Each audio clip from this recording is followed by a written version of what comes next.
Assalamualaikum warahmatullahi wabarakatuh. Berikut ini adalah materi kelas 11 OTKP Humas dan Keprotokolan dengan judul materi menerapkan pembuatan profil organisasi.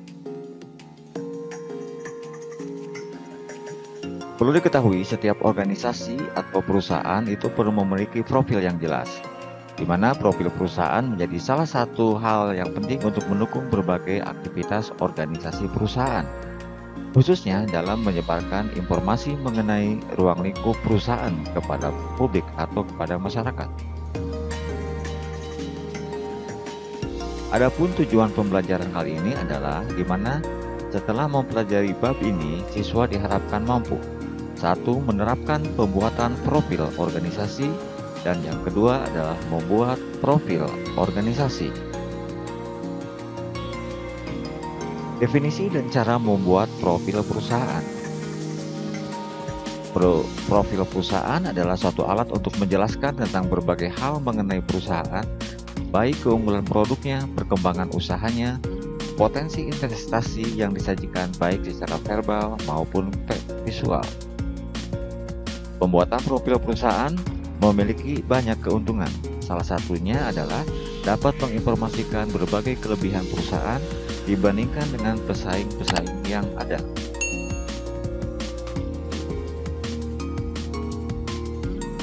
Profil perusahaan yang dibuat dengan baik bisa dijadikan sebagai sarana pemasaran bagi perusahaan. Bentuk media profil perusahaan bisa berupa teks yang disertai dengan gambar dalam bentuk wujud buku, media presentasi seperti PowerPoint, dapat berupa aplikasi web ataupun video profil perusahaan. Berbagai media yang dibuat ini bisa digunakan untuk presentasi tentang produk dan perusahaan dalam rangka menarik para pemilik modal, memaparkan pada klien, dan kegiatan promosi lainnya. Semakin lengkap media yang digunakan, maka akan semakin luas penyebaran informasinya.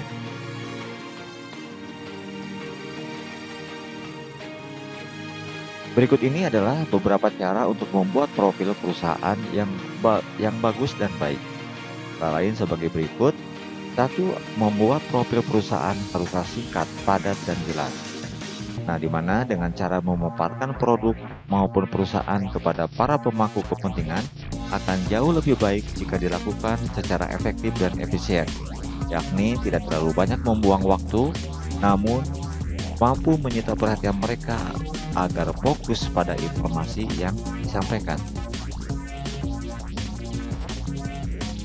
Yang kedua, profil perusahaan harus langsung ke pokok persoalan, di mana profil perusahaan yang dibuat dengan penuh basa-basi akan menyebabkan kejenuhan bagi pembaca karena terlalu bertele-tele. Gunakanlah kalimat yang efektif, hal-hal yang memang tidak perlu bisa dipotong atau dihapus sehingga pembaca bisa menangkap pokok persoalan yang akan disampaikan. Kemudian yang ketiga adalah gunakanlah data-data yang akurat. Nah, dalam membuat profil perusahaan, menyampaikan data-data secara akurat harus dilakukan guna meningkatkan kepercayaan semua pihak yang berkepentingan. Dengan data yang akurat akan terjamin validitasnya. Mereka yang akan melakukan penelusuran ataupun penelitian ke lapangan secara langsung ataupun mengkonfirmasi informasi yang ada dalam perusahaan tidak akan merasa dibohongi atau merasa kesulitan.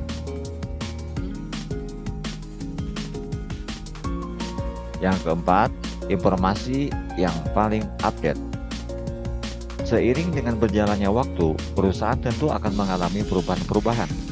Buatlah profil perusahaan sesuai dengan kondisi terkini. Update informasi dalam profil bisa dilakukan setidaknya 6 bulan sekali, ataupun pada saat terjadi perubahan yang mendasar pada perusahaan sehingga bisa mempengaruhi kegiatan operasional suatu perusahaan. Kemudian yang kelima adalah sajikanlah dengan cara yang kreatif. Profil perusahaan yang dibuat haruslah mampu memberi kesan profesional sehingga akan sesuai dengan kepentingan bisnis.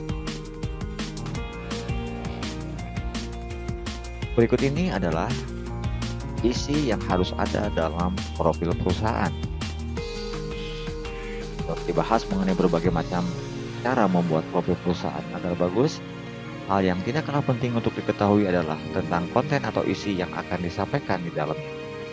Aturan baku dalam membuat profil perusahaan sebenarnya tidak ada. Profil bisa saja dibuat sesuai dengan kebutuhan perusahaan. Namun, di sini kami akan menyampaikan beberapa poin penting yang sering dibutuhkan dalam membuat profil. Berikut adalah gambaran singkat tentang isi profil suatu perusahaan. Satu, haruslah ada nama dan logo perusahaan. Nama dan logo perusahaan merupakan hal penting yang harus ada dalam profil perusahaan. Karena inilah yang menjadi identitas perusahaan. Logo bagi perusahaan dapat mewakili visi, prinsip bisnis, dan juga citra produk yang dibuat. Kemudian yang selanjutnya adalah, oleh karena itu banyak perusahaan logo bisa menjadi salah satu elemen yang sakral dan selalu ditempatkan di tempat yang sangat layak.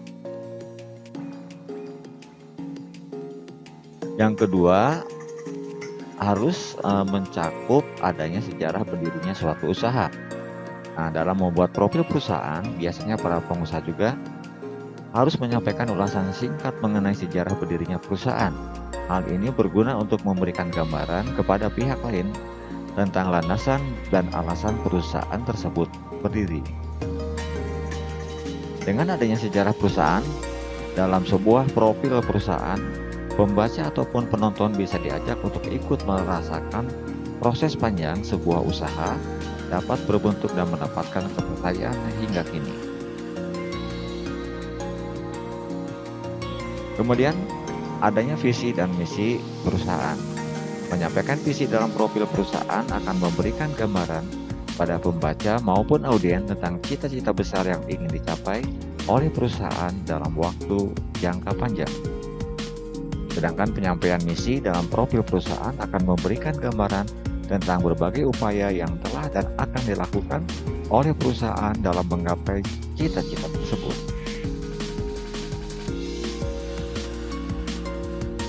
Selanjutnya yang keempat adalah apa kegiatan dan kinerja perusahaan tersebut.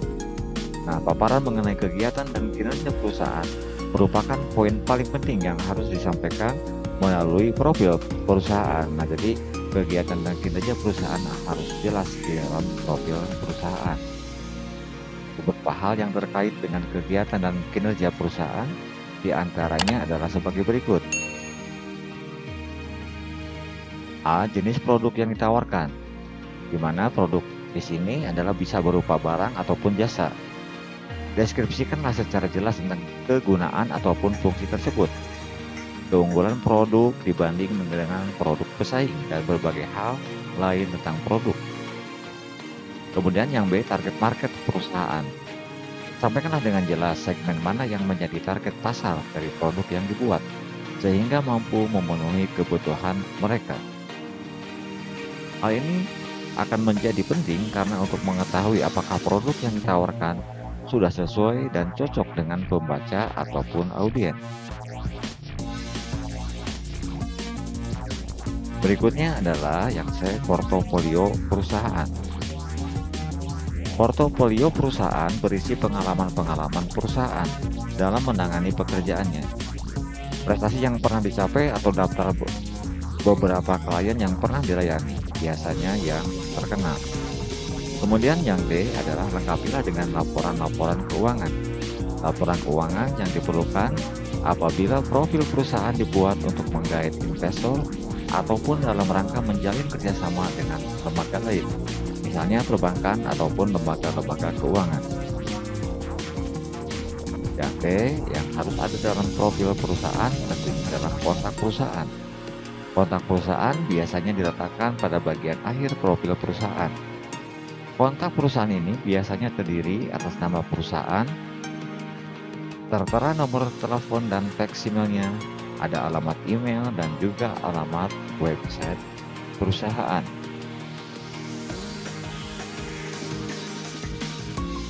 Oke, itu merupakan isi daripada profil perusahaan. Berikutnya adalah ada penugasan untuk anak-anakku. Buatlah contoh profil perusahaan yang sederhana dengan format sebagai berikut.